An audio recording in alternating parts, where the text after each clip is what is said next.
Class discuss ചെയ്യാൻ പോകുന്നത് +1 സയൻസിലെ ഏറ്റവും ആദ്യത്തെ ചാപ്റ്റർ ഫിസിക്കൽ വേൾഡ്. വളരെ ചെറിയൊരു ചാപ്റ്ററാണ്.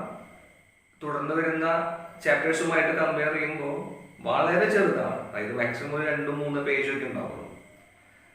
അപ്പോൾ നമുക്ക് ഈ ചാപ്റ്ററിനെ കുറിച്ച് പറയുന്നതിന് തൊട്ട് മുമ്പ് നമുക്ക് വേറെ കുറച്ച് കാര്യങ്ങൾ നമുക്കൊന്ന് സംസാരിക്കാം.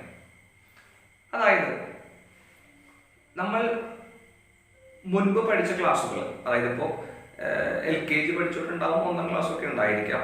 അപ്പോൾ LKG തൊട്ട് നമ്മൾ 10ാം ക്ലാസ് വരെ പഠിച്ചു, അല്ലെങ്കിൽ 1ാം ക്ലാസ് തൊട്ട് 10ാം ക്ലാസ് വരെ പഠിച്ചു. നമ്മൾ ഈ പഠിച്ച ആ കാലഘട്ടത്തിലെ നമുക്ക് പരീക്ഷകളൊക്കെ ഉണ്ടായിരുന്നല്ലോ. അതായത് കുറേ പരീക്ഷകൾ ഉണ്ടാവാം, മാസം തോറും എക്സാം ഉണ്ടായിരിക്കാം. കുറച്ചുകൂടിയും നമ്മൾ ഇമ്പോർട്ടൻസ് കൊടുക്കുന്നത് നമ്മൾ ക്വാർട്ടർലി എക്സാമിന്, ഹാഫ് ഇയർലി എക്സാമിന്, പിന്നെ ആനുവൽ എക്സാമിനാണ്. ഈ എക്സാമുകളൊക്കെ നമ്മൾ എഴുതുന്ന സമയത്ത് നമ്മൾ പലരും ഒരു 80% കുട്ടികൾ നമ്മൾ ചെയ്യുന്ന ഒരു കാര്യം എന്ന് വെച്ച് കഴിഞ്ഞാൽ പരീക്ഷയുടെ തലേദിവസമായിരിക്കും പഠിക്കാൻ ശ്രമിക്കുക. അതായത് അതുവരെ നമ്മൾ കൃത്യമായിട്ട് പഠിക്കാണ്ട് പരീക്ഷയുടെ തലേദിവസം ഉറപ്പുളച്ചിരുന്ന് പഠിക്കും. ഇപ്പോൾ ഒരു എക്സാമ്പിൾ പറയുകയാണെങ്കിൽ നാളെയാണ് എക്സാം എന്ന് വിചാരിക്കും. നാളെ രാവിലെ 10 മണിക്കാണ് നമ്മൾ എക്സാം എന്ന് വിചാരിക്കാം. അപ്പോൾ നാളെ രാവിലെ 10 മണിക്കാണ് എക്സാം എങ്കിൽ നമ്മൾ സാധാരണ ചെയ്യുക, തലേദിവസമായ ഇന്ന് ഉറപ്പുളച്ച ഒരു 1 മണി വരെയൊക്കെ ചിലപ്പോൾ ഇരുന്ന് നന്നായിരുന്നു പഠിക്കും. ചിലർ വേഗം കിടന്നു തുടങ്ങിയിട്ട് പുലർച്ചെ 2 മണിക്ക് എണീച്ചിട്ട് ഇരുന്ന് പഠിക്കും. പരീക്ഷ എഴുതും, മാർക്ക് കിട്ടും. ചിലപ്പോൾ കുഴപ്പമുണ്ടാവില്ല, അത്യാവശ്യത്തിന് വലിയ കുഴപ്പമില്ലാത്ത മാർക്ക് ഉണ്ടാവാം. ചിലപ്പോൾ കഷ്ടിച്ചൊക്കെ ജയിച്ചു പോയിട്ടുണ്ടായിരിക്കാം. പക്ഷേ നമ്മൾ വിചാരിച്ച എത്ര മാർക്ക് അതിന് കിട്ടിയിട്ടുണ്ടാവില്ല. എങ്കിൽ പോലും നമ്മൾ ജയിച്ചിട്ടുണ്ടായിരിക്കാം. അതല്ല ഞാൻ പറഞ്ഞത്, ഞാൻ ഉദ്ദേശിക്കുന്നതല്ല. നമ്മളിതുപോലെ അത് മുമ്പത്തെ ക്ലാസ്സിൽ ഇങ്ങനെ നമ്മൾ ഫോളോ ചെയ്തതുപോലെ, അല്ലെങ്കിൽ 10ാം ക്ലാസ് വരെ നമ്മൾ ഇപ്പോൾ ചെയ്തതുപോലെ നമ്മൾ ഇനി +1 +2ലേക്ക് നമ്മൾ ചെയ്താൽ ഒരിക്കലും ചിലപ്പോൾ ജയിച്ചു എന്ന് പോലും വരില്ല. അതിന് കാരണം എന്ന് വെച്ച് കഴിഞ്ഞാൽ മുമ്പത്തെ ക്ലാസ്സുകളിൽ, അതായത് ചെറിയ ക്ലാസ്സുകളിലൊക്കെ പഠിക്കാനുള്ള പാഠഭാഗങ്ങൾ വളരെ കുറച്ചേ ഉള്ളൂ. അതായത് ഫിസിക്സ് ആയാലും കെമിസ്ട്രി ആയാലും മാത്സ് ആയാലും ബയോളജി ആയാലും ബാക്കി ഏത് വിഷയമായാലും ശരി വളരെ കുറച്ചേ ഉള്ളൂ. ആ കുറച്ച് സബ്ജക്റ്റ് അല്ലെങ്കിൽ കുറച്ച് ഭാഗങ്ങൾ മാത്രമേ ഉള്ളൂ, അല്ലെങ്കിൽ വളരെ ബേസിക് ആയിട്ട് കുറച്ച് കാര്യങ്ങൾ മാത്രമേ ഉള്ളത് കൊണ്ടാണ് നമ്മൾ തലേദിവസം പഠിച്ചിട്ട് പോലും കുറെ പേരെ ജയിച്ചത്. ഇത് എല്ലാവരുടെ കാര്യമില്ല പറഞ്ഞിട്ടോ, ഞാൻ കൃത്യമായിട്ട് പറയാൻ കാരണം എൻ്റെ ആ കാലഘട്ടത്തിൽ ഞാൻ ഇങ്ങനെ തന്നെ കുറെ ചെയ്തിട്ടുണ്ട്. അപ്പോൾ മറ്റുള്ളവർ പറഞ്ഞ അഭിപ്രായത്തെക്കാൾ അല്ലെങ്കിൽ അവരുടെ അനുഭവത്തെക്കാൾ കൂടുതൽ സ്വന്തം അനുഭവം പറയുന്നതാണ്. അതുകൊണ്ടാണ് ഈ കാര്യം പറഞ്ഞത്. അപ്പോൾ ഞാൻ പറഞ്ഞ കാര്യം, നമ്മൾ അങ്ങനെയാണ് +1 +2 നമ്മൾ പഠിക്കാൻ ഉദ്ദേശിക്കണമെങ്കിൽ നമ്മൾ ചിലപ്പോൾ ജയിക്കാൻ പറ്റുന്നതില്ല. അല്ലെങ്കിൽ ജയിച്ചാൽ തന്നെ ജസ്റ്റ് മാർക്ക് കിട്ടിയിട്ടുണ്ടാവുള്ളൂ. കാരണം എന്ന് വെച്ച് കഴിഞ്ഞാൽ മുമ്പത്തെ ക്ലാസ്സിൽ നമ്മൾ പഠിച്ചത് എന്തൊക്കെയാണോ ആ പഠിച്ച സബ്ജക്റ്റിന്റെ ചിലപ്പോൾ ഒരു 20-30 ഇരട്ടിയോളം നമുക്ക് പഠിക്കാനുണ്ട് +1 +2 ഒക്കെ. അപ്പോൾ ആ സമയത്ത് നമ്മൾ മുമ്പത്തെ പോലെ നമ്മൾ തലേദിവസം മാത്രം പഠിച്ചാൽ നമുക്ക് ഒരിക്കലും നമ്മൾ ഉദ്ദേശിച്ച നല്ല മാർക്ക് മേടിക്കാനോ അല്ലെങ്കിൽ നല്ല മാർക്ക് മേടിച്ചിട്ട് ഇനി ഫർദർ സ്റ്റഡീസിന് പോകാനോ സാധിക്കില്ല. അപ്പൊ ഈ കാര്യം നമ്മൾ എല്ലാവരും ഒന്ന് ശ്രദ്ധിച്ചു പോകണം. കൃത്യമായിട്ട് അന്നു പഠിക്കേണ്ട അല്ലെങ്കിൽ അന്നു എടുത്ത കാര്യം അന്ന് തന്നെ പഠിച്ചിട്ട് മുന്നോട്ട് പോയി കഴിഞ്ഞാൽ നമ്മൾ വിചാരിച്ച മാർക്ക് നമുക്ക് മേടിക്കാം. അപ്പൊ ഈ കാര്യം ഒന്ന് നിങ്ങളോട് പറയണമെന്നുണ്ടായിരുന്നു. ഇനി നമുക്ക് നമ്മുടെ പാഠഭാഗത്തിലേക്ക് വരാം. ഞാൻ മുന്നേ പറഞ്ഞു ചാപ്റ്ററിന്റെ പേര് ഫിസിക്കൽ വേൾഡ് എന്നാണ്. വളരെ ചെറിയൊരു ചാപ്റ്ററാണ്. വളരെ ചെറിയൊരു ചാപ്റ്റർ ആണെങ്കിൽ നമ്മൾ തന്നെ സിമ്പിൾ ആയിട്ട് കാണണ്ട. കാരണം വെച്ച് കഴിഞ്ഞാൽ അതിനൊരു 1-2 മാർക്ക് ക്വസ്റ്റ്യൻ നമുക്ക് ചോദിക്കാറുണ്ട്, പരീക്ഷ ചോദിക്കാറുണ്ട്. ആ 2 മാർക്ക് മേടിക്കാൻ വളരെ എളുപ്പമാണ്. കാരണം വെച്ച് കഴിഞ്ഞാൽ 2-3 പേജുള്ള ഒരു ചാപ്റ്ററിൽ നിന്ന് 2 മാർക്ക് മേടിക്കുക എന്ന് പറയുന്നത് വളരെ എളുപ്പമുള്ള കാര്യമാണ്. പക്ഷെ പലരും അതിനെ ശ്രദ്ധിക്കാറില്ല. ഞാനപ്പോൾ അതിലേക്ക് കൂടുതൽ ഡീറ്റെയിൽ ആയിട്ട് പറഞ്ഞു പോകുന്നില്ല. ഇതിൽ ഏറ്റവും പ്രധാനപ്പെട്ട കുറച്ച് കാര്യങ്ങൾ മാത്രം ഞാൻ പറഞ്ഞു പോകാം. ഇതിൽ പറഞ്ഞ കാര്യം എന്ന് വെച്ച് കഴിഞ്ഞാൽ ഈ ചാപ്റ്ററിൽ പറയുന്ന കാര്യങ്ങളിൽ ഏറ്റവും ആദ്യം പറയുന്നത് എന്താണ് ഫിസിക്സ് എന്ന് പറയുന്നുണ്ട്. പിന്നെ ആ നമ്മൾ പഠിക്കുന്ന ഫിസിക്സിലെ പ്രധാനപ്പെട്ട സയന്റിസ്റ്റുകൾ ആരൊക്കെയാണ്, അവരെന്തൊക്കെ കണ്ടുപിടിച്ചു, ഈ കണ്ടുപിടിച്ച വർഷങ്ങൾ എപ്പോഴൊക്കെയാണ്, ഇനി ഫിസിക്സിന്റെ സ്കോപ്പ് എന്താണ്, അങ്ങനെ കുറെ കാര്യങ്ങളാണ് ഈ പാഠഭാഗത്തിൽ പഠിക്കാനുള്ളത്.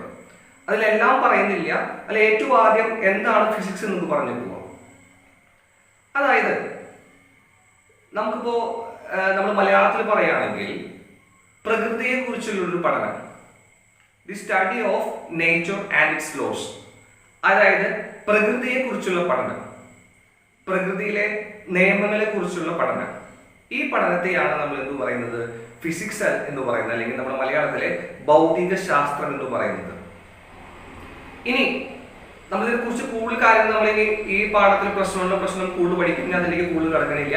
ഇനി നമുക്ക് ചോദിക്കാവുന്ന, നമുക്ക് ഏറ്റവും കൂടുതൽ പരീക്ഷയ്ക്ക് ചോദിക്കാൻ ചാൻസ് ഉള്ള ഒരു ഭാഗമുണ്ട്.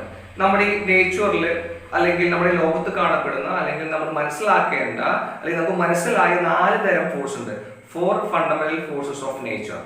4 ഫോഴ്സസ് നമ്മൾ ഏറ്റവും ആദ്യം ഗ്രാവിറ്റേഷൻ ഫോഴ്സ്, രണ്ടാമത് ഇലക്ട്രോ മാഗ്നറ്റിക് ഫോഴ്സ്, മൂന്നാമത് weak nuclear force, and last one strong nuclear force. ഇതാണ് 4 തരം ഫോഴ്സ്. ഏറ്റവും ആദ്യം എന്താണ് ഗ്രാവിറ്റേഷൻ ഫോഴ്സ്? കുറച്ചൊക്കെ നമുക്കറിയാം, നമ്മൾ ചെറിയ ക്ലാസ്സിൽ നമ്മൾ പഠിച്ചിട്ടുണ്ടായിരിക്കാം. ഇനി കുറച്ചുകൂടി കൂടുതലായിട്ട് നമ്മൾ ഈ +1 തന്നെ വരുന്നുണ്ട്.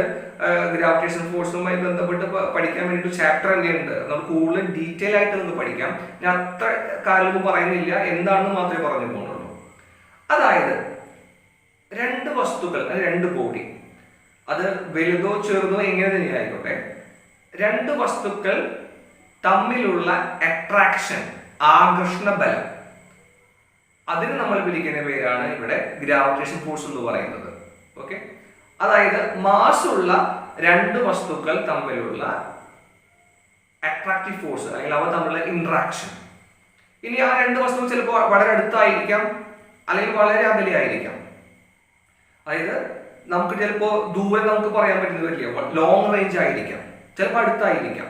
എങ്ങനെ തന്നെയായാലും അവ തമ്മിലുള്ള ഇന്ററാക്ഷൻ ഉണ്ടെങ്കിൽ അത് നമ്മൾ അതിന് വിളിക്കുന്ന പേരാണ് ഗ്രാവിറ്റേഷൻ ഫോഴ്സ് എന്ന് പറയുന്നത്. ഇനി ഈ ഫോഴ്സിന്റെ പ്രത്യേകത എന്ന് വെച്ച് കഴിഞ്ഞാൽ ഇത് ലോങ് റേഞ്ച് ഫോഴ്സ് ആണ്. വളരെ അടുത്ത് ആവണമെന്ന് നിർബന്ധമൊന്നുമില്ല. എത്ര ദൂരമായി നമുക്ക് ചിലപ്പോൾ സങ്കല്പിക്കാൻ സാധിക്കാത്ത ദൂരത്താണെങ്കിൽ പോലും, 2 വസ്തുക്കൾ തമ്മിൽ എന്തുണ്ടായിരിക്കാം, ഇടയിൽ എന്തുണ്ടായിരിക്കാം, ഗ്രാവിറ്റേഷൻ ഫോഴ്സ് ഉണ്ടായിരിക്കാം. ഇതാണ് നമ്മൾ ആദ്യത്തെ ഫോഴ്സ് എന്ന് പറയുന്നത്. ഇനി രണ്ടാമത്തെ ഫോഴ്സ് ആണ് ഇലക്ട്രോ മാഗ്നറ്റിക് ഫോഴ്സ്. ഇനി ആദ്യത്തേതിൽ നിന്ന് കുറച്ചുകൂടി വ്യത്യസ്തമായിട്ട് 2 ചാർജുകൾ അല്ലെങ്കിൽ 2 പോൾസ്. ചാർജ് എന്ന് പറഞ്ഞാൽ നമുക്കറിയാം 2 തരം ചാർജാണ് നമുക്കറിയാം, ഒന്ന് പോസിറ്റീവ് ചാർജും പിന്നെ ഒന്ന് നെഗറ്റീവ് ചാർജും. ഇനി 2 ചാർജ് വെച്ചെന്ന് വിചാരിക്കാം, അത് 2 പോസിറ്റീവ് ആയിരിക്കാം, അല്ലെങ്കിൽ 2 നെഗറ്റീവ് ആയിരിക്കാം, അല്ലെങ്കിൽ 1 പോസിറ്റീവ് ആയിരിക്കും, 1 നെഗറ്റീവ് ആയിരിക്കാം, എന്ത് തന്നെ ആയിക്കോട്ടെ. അങ്ങനെയാണെങ്കിൽ 2 പോസിറ്റീവ് ചാർജ് തമ്മിലെ വികർഷണവും 2 നെഗറ്റീവ് ചാർജ് ആണെങ്കിൽ അവ തമ്മിൽ വികർഷണവും, അല്ലെങ്കിൽ 1 പോസിറ്റീവ് ചാർജും 1 നെഗറ്റീവ് ചാർജും തമ്മിലാണെങ്കിൽ അത് എന്തായിരിക്കും, ആകർഷണം അല്ലെങ്കിൽ അട്രാക്ഷൻ ഉണ്ടായിരിക്കും. എന്ന് വെച്ച് കഴിഞ്ഞാൽ 2 ചാർജുകളെയോ 2 പോളുകളെയോ തമ്മിലുള്ള അട്രാക്ഷൻ ഓർ റിപ്പൾഷൻ, ആകർഷണം അല്ലെങ്കിൽ വികർഷണം അല്ലെങ്കിൽ ഇന്ററാക്ഷൻ, നമ്മൾ അതിനെ വിളിക്കുന്ന പേരാണ് എന്ത്, ഇലക്ട്രോ മാഗ്നറ്റിക് ഫോഴ്സ്. ഇതിന്റെ പ്രത്യേകത എന്ന് വെച്ച് കഴിഞ്ഞാൽ ഗ്രാവിറ്റേഷൻ ഫോഴ്സിനെ ഞാൻ പറഞ്ഞു അത് ലോങ് റേഞ്ച് ഫോഴ്സ് ആണ്, അതിനേക്കാൾ കുറച്ചുകൂടി കുറവായിരിക്കും എന്ത്, ഇലക്ട്രോ മാഗ്നറ്റിക് ഫോഴ്സ്, അതിന്റെ റേഞ്ച്. പക്ഷെ ഗ്രാവിറ്റേഷൻ ഫോഴ്സിനേക്കാളും കുറച്ചുകൂടി സ്ട്രോങ് ഫോഴ്സ് ആയിരിക്കും എന്ത് വരാം, ഇലക്ട്രോ മാഗ്നറ്റിക് ഫോഴ്സ് വരാം. ഇനി മൂന്നാമത്തെ വീക്ക് ന്യൂക്ലിയർ ഫോഴ്സ്. ഇത് നമ്മൾ കൂടുതൽ ഡീറ്റെയിൽ ആയിട്ട് പറഞ്ഞു പോകില്ല, കാരണം നമുക്ക് കൂടുതൽ നമുക്ക് പഠിക്കാനില്ല. അതായത് കുറച്ചുകൂടി നമ്മൾ ഇനി വരുന്ന വലിയ ക്ലാസ്സുകളിലേക്കാണ് നമ്മൾ കൂടുതൽ പഠിക്കാനുണ്ടായിരിക്കുക. റേഡിയോ ആക്ടിവിറ്റിയുമായി ബന്ധപ്പെട്ടാണ് നമ്മൾ ഈ പറയുന്ന വീക്ക് ന്യൂക്ലിയർ ഫോഴ്സ് കൂടുതലായിട്ട് പഠിക്കുന്നത്, നമ്മൾ മനസ്സിലാക്കേണ്ടത്. അത് നമ്മുടെ ബീറ്റ ഡീകെ പ്രോസസ് എന്നൊക്കെ പറയും. അത് നിങ്ങളിപ്പോൾ പഠിക്കാനില്ലാത്തത് കൊണ്ട്, +1 പഠിക്കാനില്ലാത്തതുകൊണ്ട് ഞാൻ കൂടുതൽ ഡീറ്റെയിൽ ആയിട്ട് പറയണില്ല, ഇത്രയും മനസ്സിലാക്കാം. ഇനി നാലാമത്തെ സ്ട്രോങ് ന്യൂക്ലിയർ ഫോഴ്സ്. സാധാരണ നമ്മുടെ ആറ്റം, എല്ലാ വസ്തുക്കളും ഉണ്ടാക്കിയിട്ടുള്ളത് ആറ്റം കൊണ്ടാണല്ലോ.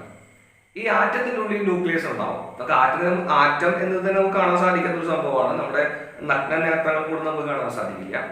അപ്പോൾ ആറ്റത്തിനുള്ളിലുള്ള ന്യൂക്ലിയസ്, ഇനി ആ ന്യൂക്ലിയസിനുള്ളിലുള്ള പ്രോട്ടോണും ന്യൂട്രോണും, അതിൽ പ്രോട്ടോൺ പോസിറ്റീവ് ചാർജ് ആണ്, ന്യൂട്രോൺ ചാർജ് ഒന്നുമില്ല, നമുക്ക് എല്ലാവർക്കും അറിയുന്ന ഒരു കാര്യമാണ്. അപ്പൊ ചാർജ് ഇല്ലാത്ത ന്യൂട്രോണും പോസിറ്റീവ് ചാർജ് ഉള്ള പ്രോട്ടോണും ഈ ന്യൂക്ലിയസിനുള്ളിൽ ബൈൻഡ് ചെയ്ത് നിർത്താനുള്ള ഒരു ഫോഴ്സ്, ആ ഫോഴ്സിനെ നമ്മൾ വിളിക്കുന്ന പേരാണ് സ്ട്രോങ് ന്യൂക്ലിയർ ഫോഴ്സ്. ഇനി ഈ ഫോഴ്സിന്റെ പ്രത്യേകത എന്ന് വെച്ച് കഴിഞ്ഞാൽ മറ്റു 3നേക്കാളും കമ്പയർ ചെയ്യുമ്പോൾ ഇത് ഷോർട്ട് റേഞ്ച് ആണ്. അതായത് ആറ്റം പറഞ്ഞാൽ വളരെ ചെറുതാണല്ലോ, അതിനേക്കാളും ചെറുതാണ് ന്യൂക്ലിയസ്. ആ ന്യൂക്ലിയസിനുള്ളിലുള്ളതാണ് എന്തൊക്കെ, ന്യൂട്രോണും പ്രോട്ടോണും.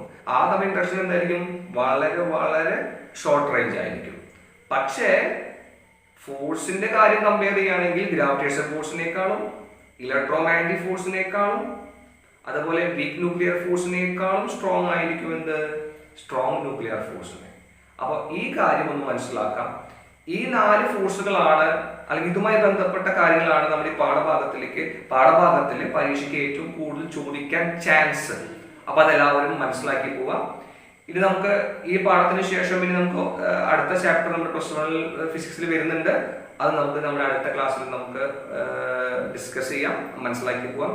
അപ്പൊ എല്ലാവർക്കും നന്ദി, താങ്ക്സ്.